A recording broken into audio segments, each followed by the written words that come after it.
So, Damien Anderson just killed a guy. I know. If you guys were watching Combat Jiu-Jitsu, and please, go watch it. It was actually pretty good. Sure, Damien Anderson didn't win. He lost in the semis to one of his teammates, Ethan Krellenston, but it kind of felt like he won.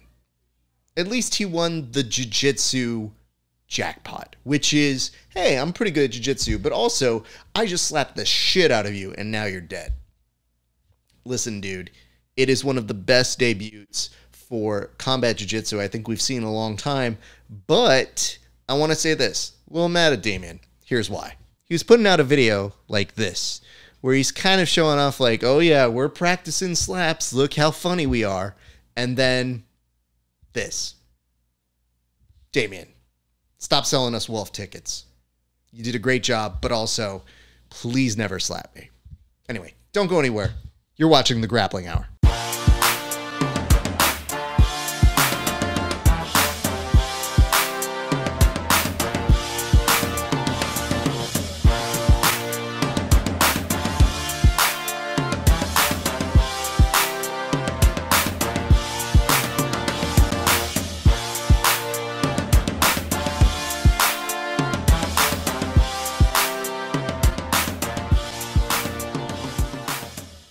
Hey, what's up, everybody? It is your friendly neighborhood BJJ podcaster, Rafa Spars, and coming to you with another excellent installment of the Grappling Hour. We've got some great guests today, but before we get to them, I want to remind you guys, coming up this week, Subversive 7. You do not want to miss it. It is team grappling, 3 versus 3, for dominance. And I got to tell you this, there's 8 teams all representing brands that are trying to win the big prize. They're giving away a lot of money. And yes, I'm not commentating this one, but I will be at the event, and I will be behind the scenes, and I will be doing stuff.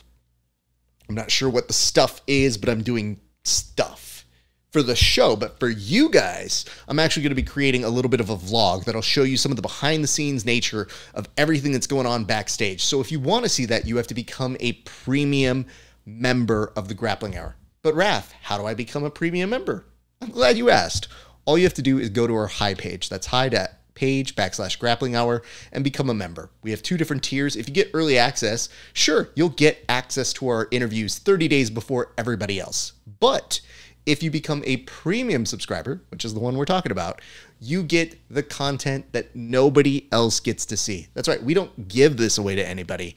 You got to be one of those premium subscribers. So you'll get to see stuff like tape study, mini-sodes that are not available anywhere else, some of my own training, and on occasion, some vlogs. We just put up a couple new vlogs that I think that you guys will enjoy. I hope that you will. Recently, including my visits to AEW, went not once, but twice, and also one of my visits to Andrew Wiltsey's seminar. It's some cool stuff. Speaking of which, Andrew Wiltsey is our first guest this week, and it's a pretty interesting interview. We address some of the things that I think you guys would like to know about, but we also talk a lot about mental health, the journey he's gone through, and I think it's kind of a cool look into watching somebody go from a very troubled state to hopefully a better mental health journey. So I hope that you guys enjoy this interview. We also interview his girlfriend, Fleur, who is super nice. I got to know her a little bit, and I think we learned a little bit about her journey, but she was there through part of that manic episode that he was going through, and I think that she gives some good context to some of the stuff that she got to see as well. So I think it's a great interview. Here's a 10-minute preview of that very epic interview. Hey, what's up, everybody? It is your friendly neighborhood BJJ podcaster, Rafa Sparza, coming to you with a very special edition of Grappling Hour. Now, it's not every day that you look on your phone, you sift through your Instagram stories, and you say, I'm sorry, is Andrew Wiltsey going to be in LA in a week's time? You would think this is the kind of thing you organize and put a lot of time into. Not the case here. Andrew Wiltsey did come because obviously he's in this shot, and you can see it. However, what I didn't know was that he would be teaching seminars. He would be teaching privates. I went to a couple of those seminars and those group classes, and they were quite good. And He has brought a friend on the show. She has never been on a podcast before. So if you guys are mean, I'm going to fuck you up in the comments. Be nice, everybody. Actually, you know what? He'll beat you up because I can't beat up people as efficiently as he can. Smart. But so we're going to introduce her, but we're going to say, first and foremost, thank you to both Fleur and Andrew Wiltsey, but Fleur Wayman, right?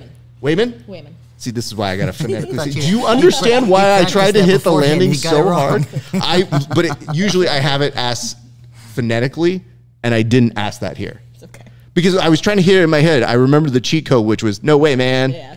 And I was like, oh, nope, we're just going to. I heard Bart Simpson in my head instead, so it did not work. Fleur, thank you so much for being here. Andrew, thank you so much for being here. How has your stay been in Los Angeles thus far? So I bought one-way tickets because I'm number 6 in the world and I'm one of the best coaches in the world, and I knew I could just fucking walk around LA and find a gym to teach at. I wasn't really concerned. It was on short notice because I recently partnered Wiltsey Brothers BJJ with 2 companies that do event hosting and they do streaming, Athletic Junction and Event Smarter. And they came to me and they asked me if I could problem solve for them. They asked, can you get people at this political rally? And I said, jiu-jitsu people? Fuck no. There's not a goddamn chance on earth I get them there by making a post.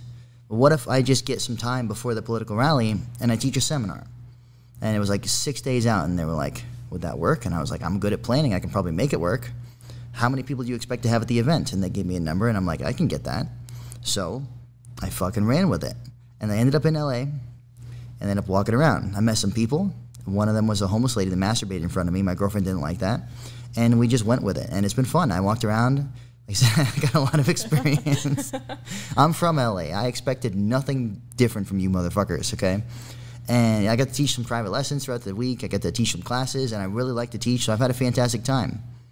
Well, she was also doing the majority of the filming. So if any of you guys saw the video that went up, which you were very kind to put up on your Instagram Live, you actually put up not only an Instagram Live of the seminar, but then you put it as part of your news feed so that people can go back and they can actually look at that. So if you were at all watching any part of that, you need to thank her for making sure that looked nice. Well, what are we quotation marking here? You did it. What do you think there's a quotation mark for? I was like, what the fuck is that? Okay, it's peace signs. Got it. Listen, Vietnam. What the hell, man? So, how did the two of you meet? We'll start with that. You wanna take that one, or I can? You can go for that one. Yeah. I fucked my personal assistant.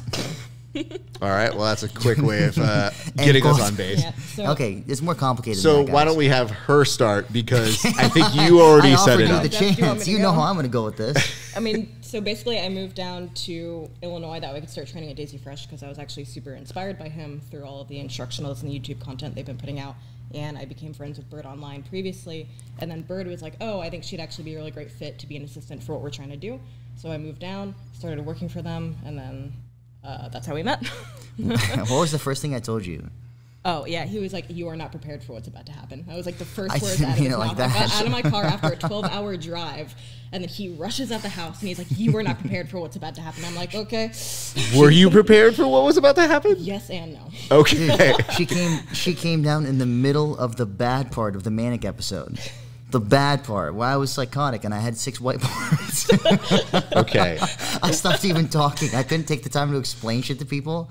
I started writing notes. So here's some good news. He ended the seminar by telling everyone, hey, everybody, tell the internet I'm not crazy. And then he had a beat and he goes, nah, fuck that. Let them think whatever the fuck they I want. just don't care anymore. Listen, they keep confusing eccentric for crazy. And anything I have that sounds like it's really cool, they say grandiose. They don't even know what that word means, I promise. I can't care. If I care what they think, I'm fucked. Sure. Let's talk about what happened, though, because it did happen. Oh, yeah. I don't believe I know the facts, and I know we've talked off air about it, but I don't know if other people truly understand what happened. So you put up some status updates that kind of explained it. But Dude, I made an ISIS video. Listen, I need you guys to understand something. When I was in the midst of the manic episode, my voice didn't sound wrong to me.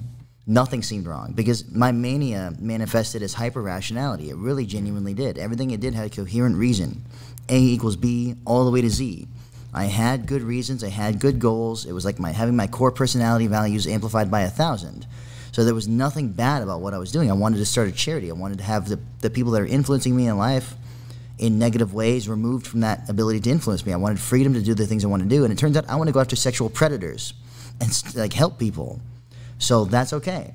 But like my manic self took, listen, what do you keep saying I am? Eccentric. No, the other one. Which one? She says I'm like a creature of excess. She's going down a list. So like, I'm extra as fuck. Okay, I don't fuck around. I really did sit out in the grass with 6 whiteboards for 10 hours. I didn't use the bathroom, nothing. And I had really good plans, okay? I had good plans and good business models to the point where while manic and psychotic, you motherfuckers heard the video. I was able to go to a bank loan officer with a business model I came up with in 1 minute. Okay, it took me 10 minutes to write the proposal, and I psychotically pitched it to her. And she agreed to give me an emergency loan of $60,000 only so I could scale my business. That's a fact, okay? So I had good plans, and they would have worked out much better if I'd have known I sounded crazy, okay? But Bird and my team did not help me a lot. I kept asking him.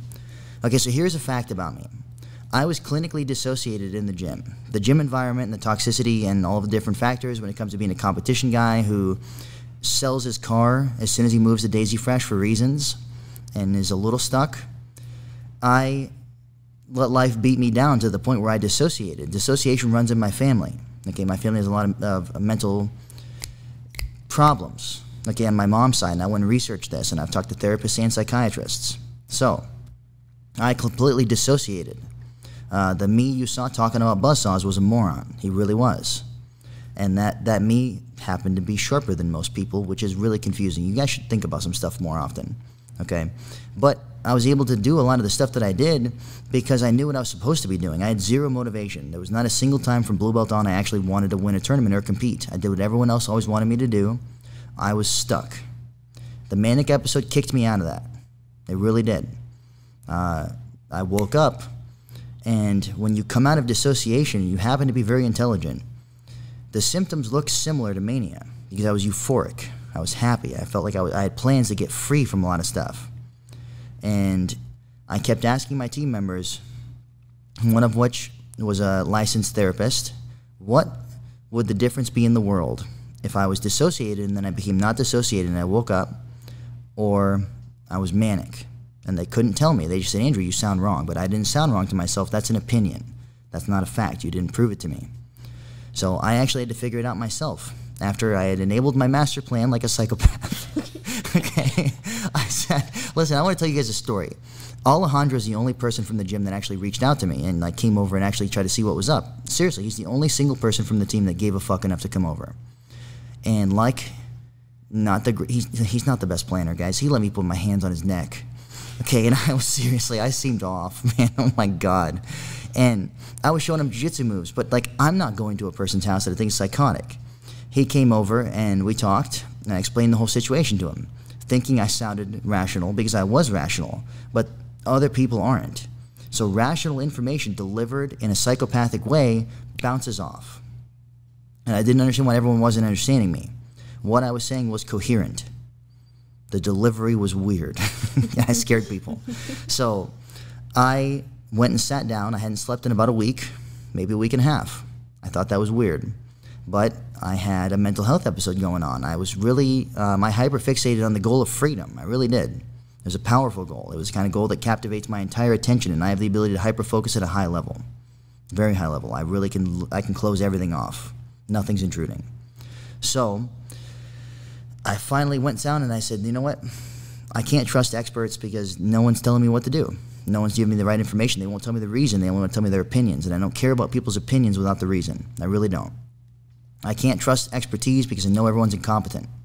So I'll ask myself, after I've looked up mania and I've looked up dissociation and I've learned a lot about these different sources, what would a manic genius do if he had a plan and it was an important plan? And what would someone who just came out of a dissociative state and got his brain back do? And I went, fuck, I'm manic as fuck. Holy shit, I'm a psychopath. And then the second that I saw it, it's really hard to see you're crazy, guys. It really is.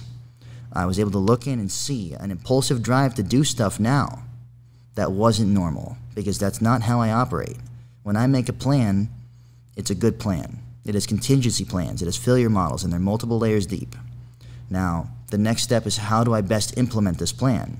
That's where I was fucking up. I was rushing everything. My thanks to both Fleur and also Andrew Wiltsey for that great interview. We had a great weekend getting to eat a couple times and chill and just shoot the shit. And there were a lot of really cool conversations that we had off the air. And, you know, you never know how this goes. I interviewed him about 1.5 years ago.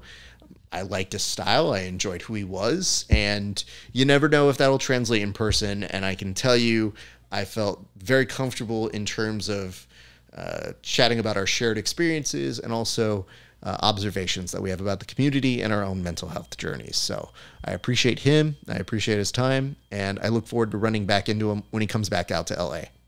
All right. The next interview is a long friend of the show. His name is Aaron McKenzie. He is your new LFA lightweight champion. And I've been so happy for this guy. He's a savage. He's one of Lovato's students.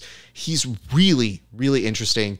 And I was really glad that we got the opportunity to not only share part of his journey in the interview, but in a tape study, which you don't get a preview of, we actually broke down his entire fight. So you can see that tape study as a premium member of the Grappling Hour. But if you want to see this early access, we ask that you go become an early access member. That's HY.PAGE/GRAPPLINGHOUR. But for right now, here's the first 10 minutes of that interview. How are you doing, sir? I'm doing great, brother. How are you doing today? Beautiful. Now, okay, where did the dog go? You had a dog 2 seconds ago, right? Barnaby. Where is Barnaby?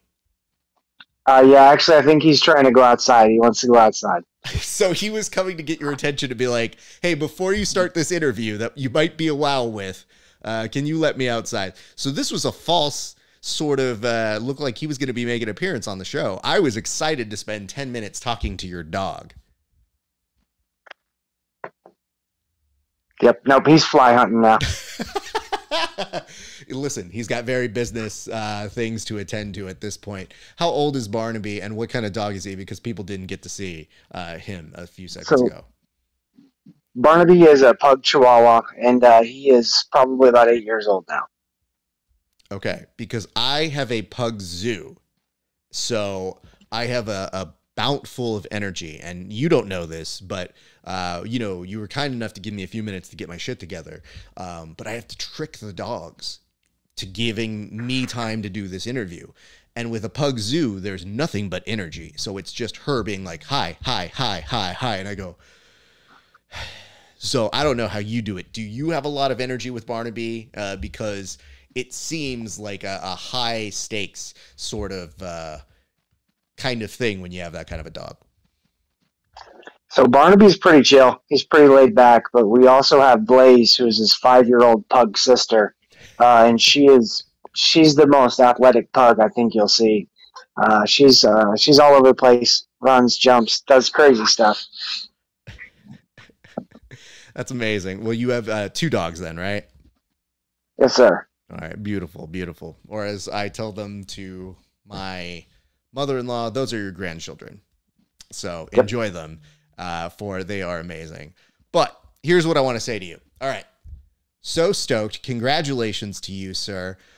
Couldn't have been happier to see the great success that you had at LFA. We're going to talk about that in a separate interview and break down that bit by bit. But what did it feel like to capture that gold? Honestly, it felt amazing. You know, like I've won a lot of fights at this point in my life. And I fought a lot of great dudes, tough guys. And then that one just kind of felt like the culmination of something, you know. It felt like all of that work, it meant something. It meant something more than just learning how to fight, learning martial arts. It was a little bit of like an achievement award kind of deal. And it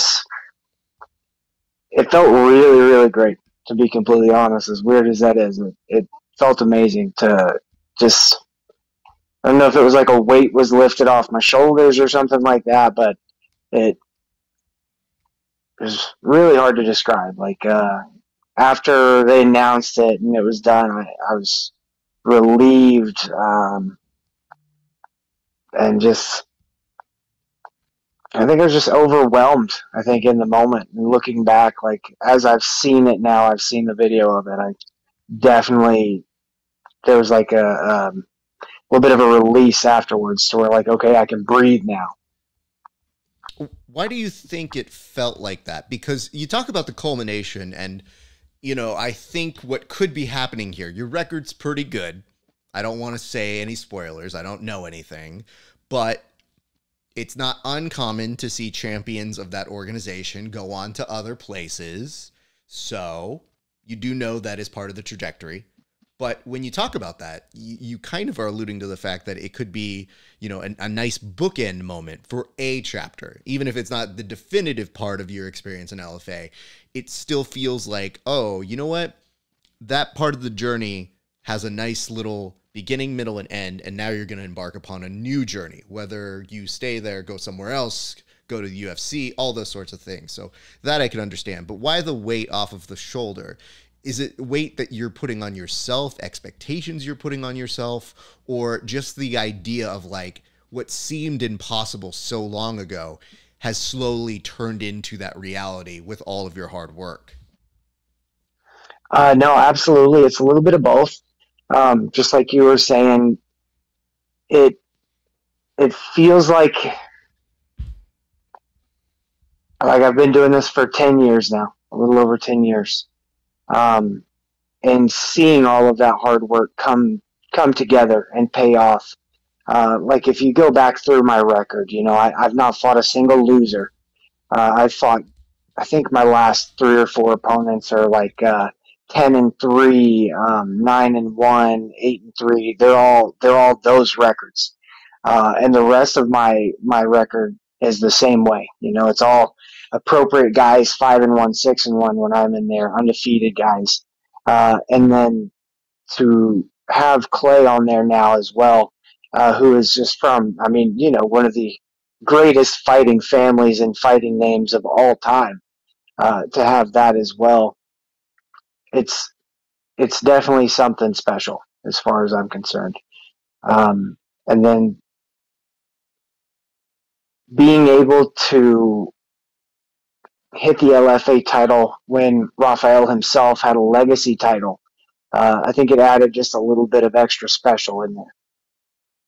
You mentioned that, and I saw that photo of you guys taking both of your belts, like wearing the belts, and I just thought, what a cool moment. Like, think about how many people do jiu-jitsu and maybe think that's going to be the only path they take, and then they're willing to embark upon this dream that does seem very difficult to achieve, and yet within that gym, you have 2 of those kind of champions who, you know, one of whom already had established this wonderful thing in jiu-jitsu and paved a nice pathway for so many people in MMA to be followed by jiu-jitsu athletes.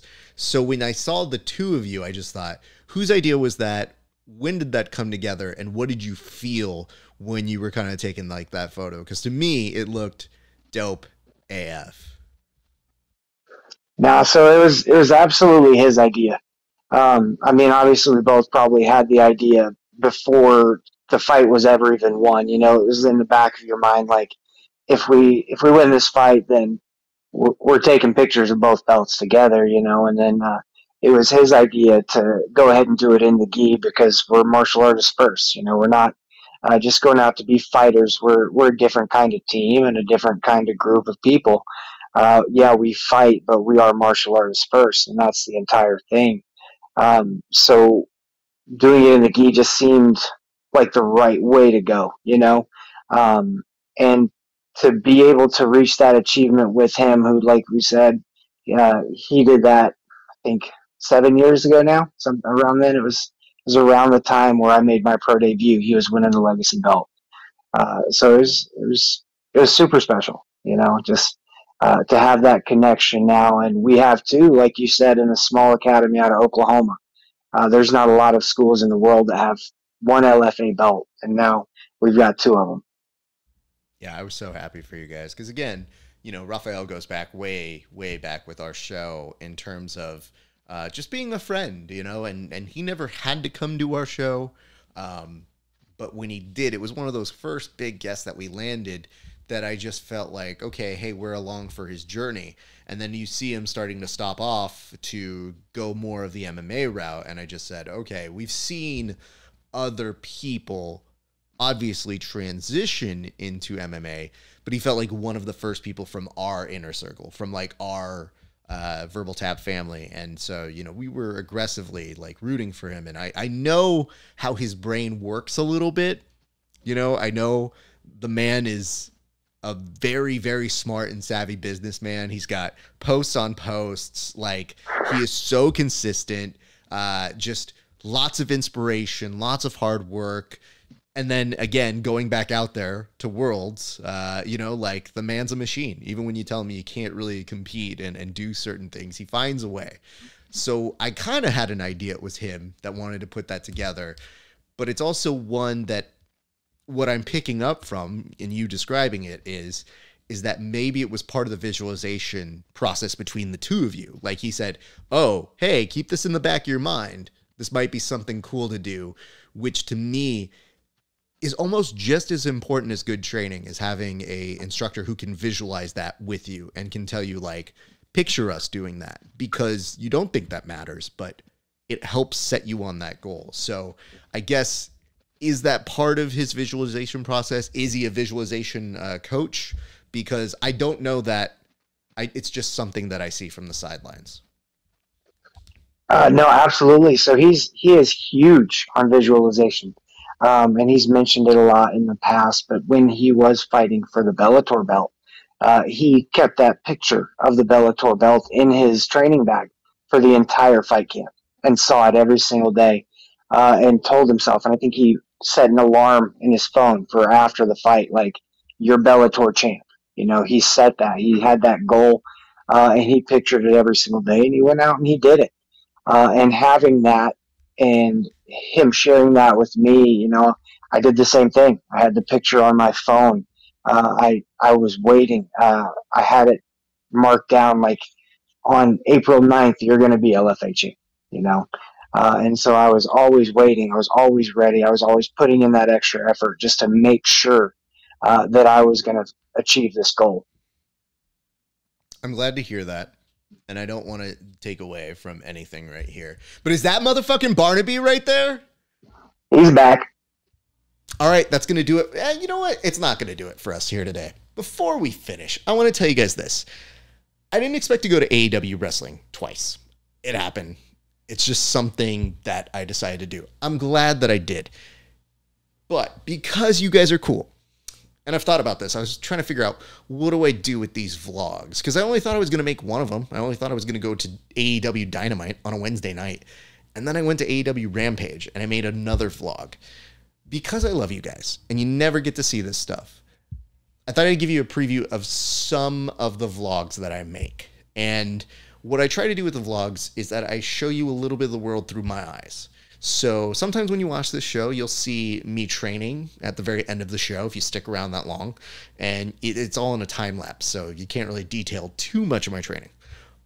But a lot of the stuff I do in terms of the content that I create on the premium side is I try to give you guys a little bit of a peek into some of the cool worlds that I get to go to. And this was one of them. So for you, for today, I thought I would share that very first vlog that I made that is normally behind a premium membership. But just so you get an idea of the type of stuff that I do. And if you like this, just imagine the stuff I'm going to do when I go cover MMA and Jiu-Jitsu events. So I hope you like it. Take a look at it. June 1st, 2022. It's the very first time that AEW makes its way to Los Angeles, and you know I had to be there. And I was almost as hype as this man. After Tony Khan made a huge announcement, he jumped his way to get the crowd even more excited. Almost as happy as that guy CM Punk, who was feeling the crowd and getting the love. A great rap battle with the Acclaimed, and of course CM Punk in his natural element, just looking happy. Even if the moves, yeah, he misses a step here and there. MJF in the pipe bomb to end all pipe bombs. One of the best promos I've seen in the past 10 years. And even more sweet with CM Punk chasing down MJF after a pipe bomb. Magnifique. This guy missed his work for it, but hey, totally worth it. Especially when you get the Redeemer showing his face back in the AEW arena with this terrible looking move. I mean, even if that's a nice version of it, it hurts. The Jericho Appreciation Society with Jericho in full David Lee Roth mode, and of course your main event with Daniel Garcia versus Jon Moxley in a very gritty and bloody match. It definitely lived up to the hype, and guess what? Couldn't have loved this event anymore. Everything was great, and yes, of course, what event wouldn't be perfect without fans bringing their own championship belts, although this guy brought a UFC one. Can't wait to do it again. All right, now that will do it for us this week. I've had a very, very fun time assembling these interviews. My thanks to Fleur, Andrew, and Aaron. Those were some great conversations. Obviously, you can see those as early access by going to HY.PAGE/GRAPPLINGHOUR, and you can see the premium content that I created with Aaron with a full tape study of his match, and it is detailed, and it is very cool to hear him describe exactly what happens and why it happens. So go check those out, and if you like what we do here, we always ask if you give us a like and a share. This week, I'm going to tell you guys, give us some love on Twitch. We're so close to 50 people on Twitch. I would love it if you guys give us some love and support there, because we're going to be doing some more stuff on this show. So you might see us play some video games with people. You might see us do some other nonsense. I'm not going to say it's for sure. I'm just going to let you know it's a big possibility. So I would hope that you guys come and continue watching along with us there. But for right now, that's going to do it for us. It's been a great day for grappling. We'll see you back on the mats.